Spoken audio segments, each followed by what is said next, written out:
was a normal day when we first moved into the house on Mulberry Lane. The kind of place where you expect to stay for years, raise your kids, and settle into routine. My family had been there for 4 years, and at first, everything seemed perfect. The house was spacious, the neighbors were quiet, and the backyard was the perfect place for the kids to run around. But then there was him, the man across the street. His name was Carl, and he was nothing like the other neighbors. He lived in a rundown, 2-story house with overgrown bushes that gave it a dark, foreboding look. His windows were always drawn, and the lights never seemed to flicker in his place like they did in every other home. But it wasn't the house that made my skin crawl, it was Carl himself. I didn't think much of him at first. He was just some guy who'd wave occasionally while I was out in the yard, but then my kids started noticing things. Strange things. My son, Danny, came running inside one evening, his eyes wide with panic. "Mom, there's something wrong with Carl's window," he said. I thought he was being dramatic, but his voice had a tremor that sent chills down my spine. I didn't want to believe it, but he kept saying there was a flashing light coming from Carl's upstairs window, like a camera flash. I thought it was nothing at first, maybe a reflection from the streetlight or a car passing by. But Danny swore that it wasn't any of those things. And the more I thought about it, the more I realized that the timing was off. Carl had 2 windows facing my backyard, and when I looked over there during the day, there was always this odd stillness to his house, like he was waiting for something or someone. I couldn't shake the feeling that he was watching us, watching me. I tried confronting him. A couple of times, actually. The first time, I knocked on his door, hoping it was just a misunderstanding. He greeted me with a forced smile, his eyes a little too wide, like he was overcompensating for something. I asked if he'd noticed anything unusual, or if he knew anything about the flashing lights my kids had seen.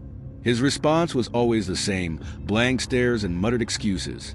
"Don't know anything about that, ma'am," he'd say, his voice unnervingly calm. "Just minding my own business." But the more I thought about it, the less his words made sense. He never seemed to leave his house.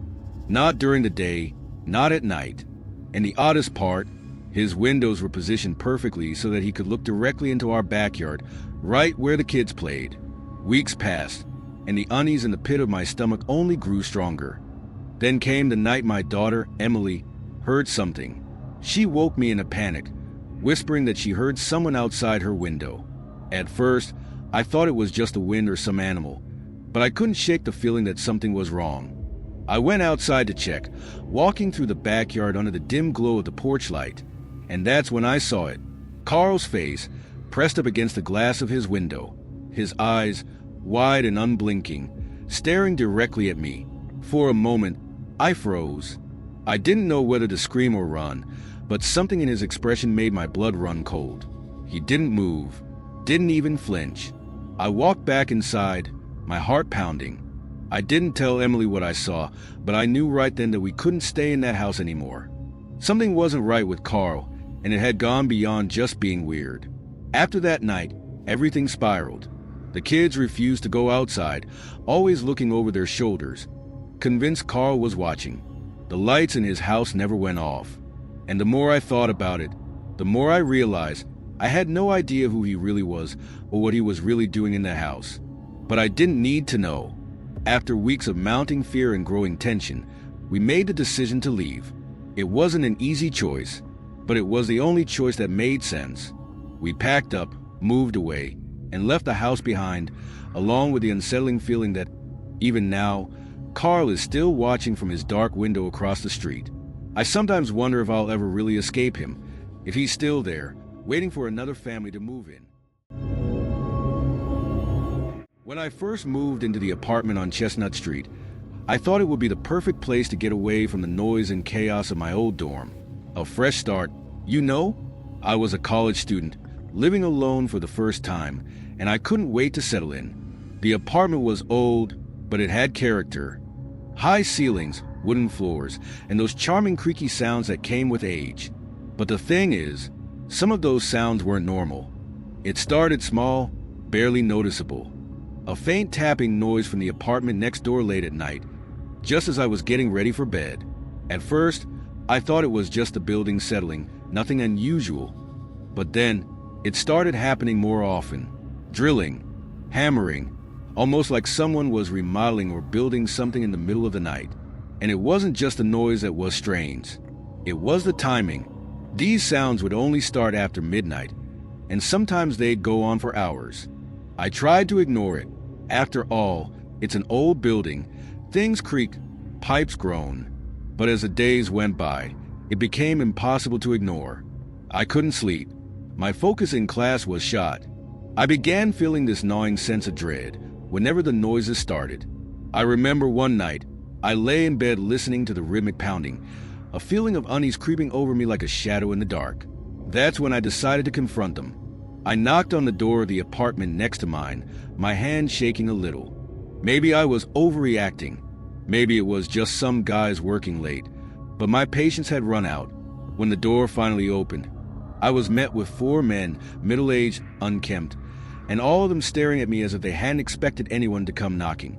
Their faces were pale, their eyes almost sunken in, like they hadn't seen the light of day in years. The smell that hit me wasn't much better. It was faint, but it made my stomach churn, a mix of stale air and something else, something unnatural. "Can I help you?" one of them asked, his voice flat, emotionless. His lips twitched as if he were holding back a smile. But the thing that unsettled me the most was the music. I hadn't noticed it at first, but now that I was standing there, I could hear it. It was coming from inside their apartment, this eerie, distorted melody. It sounded almost like a chant, looping over and over again, but in a language I didn't recognize. I tried to speak, to tell them the noise was keeping me up, but the words just didn't come out. I didn't know why, but I felt threatened. These men, standing there in the dim light, were giving off such a strange vibe that I couldn't quite explain. I remember my heart racing and the hairs on the back of my neck standing up. I should have left right then. I should have called the police, but I didn't. I stumbled over my words, asking if they were doing some kind of work, but they just nodded slowly, their eyes not leaving mine. Then, one of them spoke again, in a voice that was low and almost hypnotic. "We're just finishing something," he said, before stepping back and closing the door without another word. I stood there for a moment, too stunned to move. When I finally turned to leave, I could hear the drilling and hammering start up again, louder this time, more frantic. I couldn't shake the feeling that something wasn't right. It wasn't just the noise or the weird music. It was their eyes. They didn't seem normal. There was something in them that made my skin crawl. The next morning, I didn't hear anything. The apartment next door was completely silent, and that's when I realized something else. The door to the apartment was shut tight, no light coming from under the cracks, no sound of life inside. It was like the men had vanished into thin air. Days passed, and I kept waiting for them to return. But they never did. The apartment remained abandoned, and I never saw those men again. I couldn't help but wonder if I'd imagined the whole thing. Maybe I'd been sleep-deprived. Maybe the music wasn't so strange after all.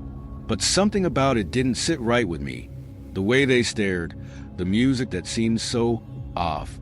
I kept checking the apartment, wondering if they'd come back, but the more I thought about it, the less sense it made. And as time went on, I couldn't shake the feeling that something was watching me. Maybe I was paranoid. Or maybe, just maybe, there were things in that apartment that were never meant to be disturbed. My girlfriend, Sarah, and I had just moved into a small house on the edge of town, hoping to escape the chaos of city life. The neighborhood was peaceful, quiet, even, the kind of place where you could walk outside and actually hear the birds. It was the perfect setting for a fresh start, or so we thought. The first few weeks were uneventful. We unpacked, settled in, and got used to the sounds of a new home, the creaks in the floorboards, the hum of the refrigerator. It wasn't until one evening, when I noticed them, that things started to change. It was the middle-aged couple in the house behind ours.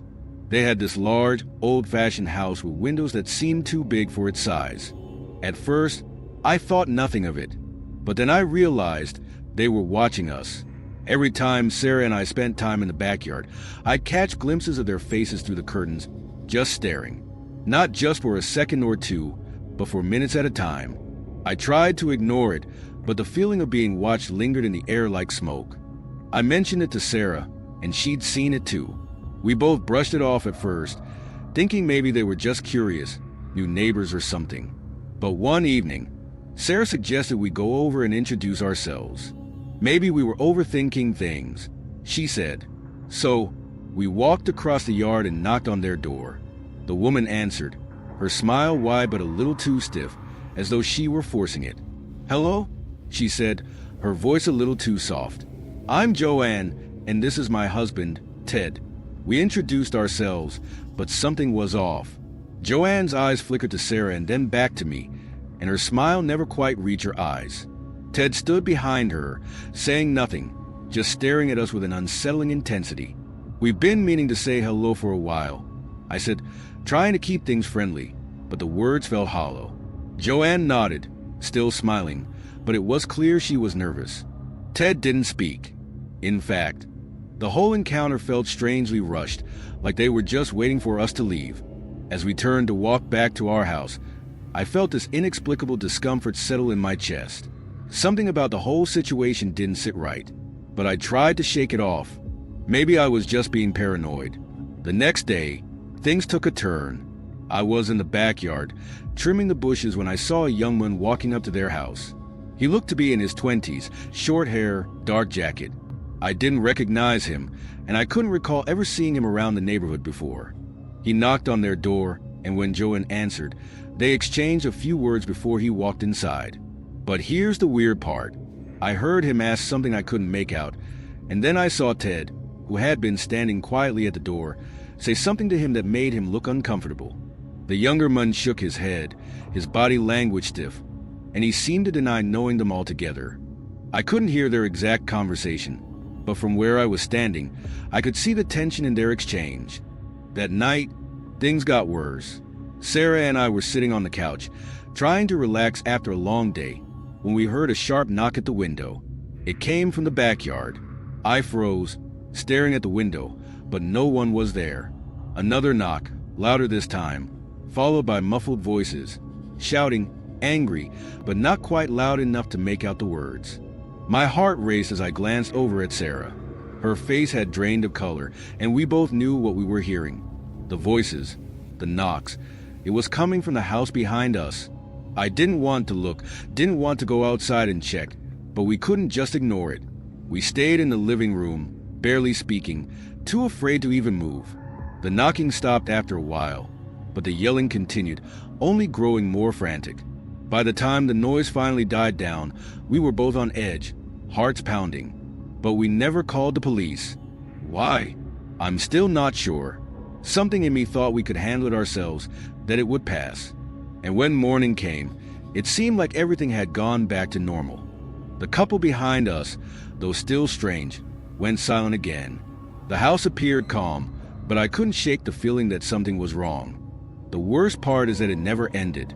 I'd see Ted and Joanne standing by the window again, staring at us.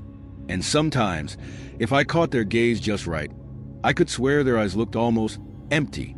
We've been living here for months now, and the house is still the same, quiet, peaceful, yet every time I walk past the window, I can feel their eyes on me, watching, waiting. I don't know who they are or what they want, but every night, when the sun sets, I wonder if the knocking will start again, or if they'll be there, staring through the window, silently judging our every move.